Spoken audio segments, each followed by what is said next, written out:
Well, I should make one thing clear, and I'll only say it once, and that's it, and then I'll move on and talk about the victim side of it. We didn't cheat on that show. There was no plan to cheat on that show. I won that money perfectly honestly and fairly and squarely, and while I was sitting there in the centre of the studio, I did not notice any coughing at all.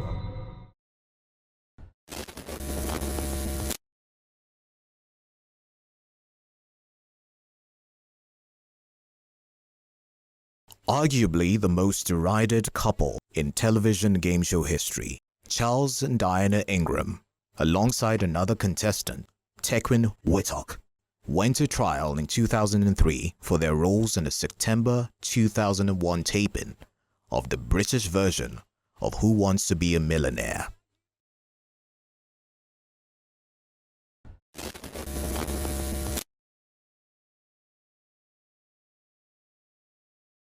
"15 questions, 3 lifelines. He gives me all 15 correct answers, he wins £1 million. Let's play. Charles Ingram, a major in the British Army, while a contestant on the show, despite seemingly not knowing answers to the questions and curiously exhausting his lifelines early on in the game, emerged top prize winner after correctly answering the £1 million question. You no longer have that.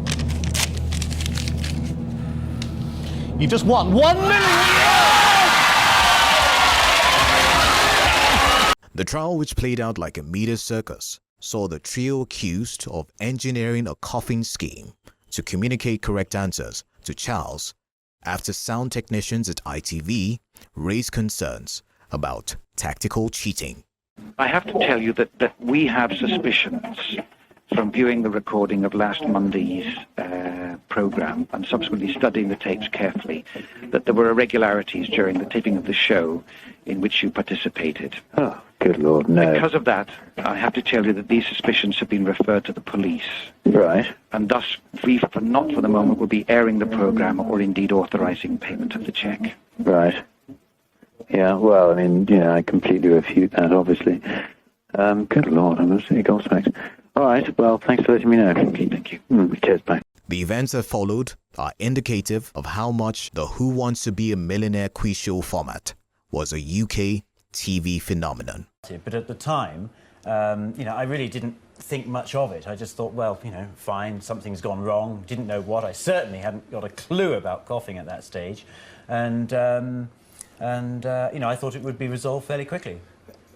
Despite the particular episodes not being broadcast due to ITV deauthorizing the £1 million prize money check and a 4-week 2003 trial, which ended in the Ingrams and Whittock being slammed with steep but later reduced fines and suspended prison sentences.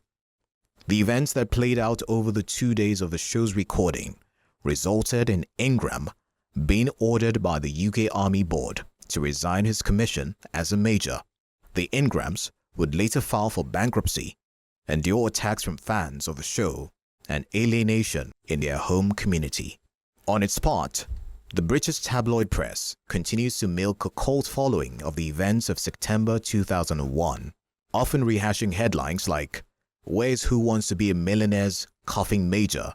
Charles and Diana have also embraced the spotlight by appearing on TV shows, even as quiz contestants, authoring books, and detailing their side of the story. They have repeatedly maintained their innocence. I've heard a lot of people say that this is a victimless crime. Well, actually, there are victims. The 3 defendants were the victims. We should not have been found guilty on the evidence that was presented in court. We were found guilty on a very good story. Pieces of the jigsaw crammed together that were ill-fit. Their whirlwind appearance on Who Wants to Be a Millionaire, the events that allegedly happened before the taping, and the trial can be seen in ITV's impressively impartial 3-part drama, Quiz. Who wanted to be a millionaire? My God, these 3 certainly did. You are facing a 50-50. Guilty or not guilty? The Crown believes the answer to be self-evident.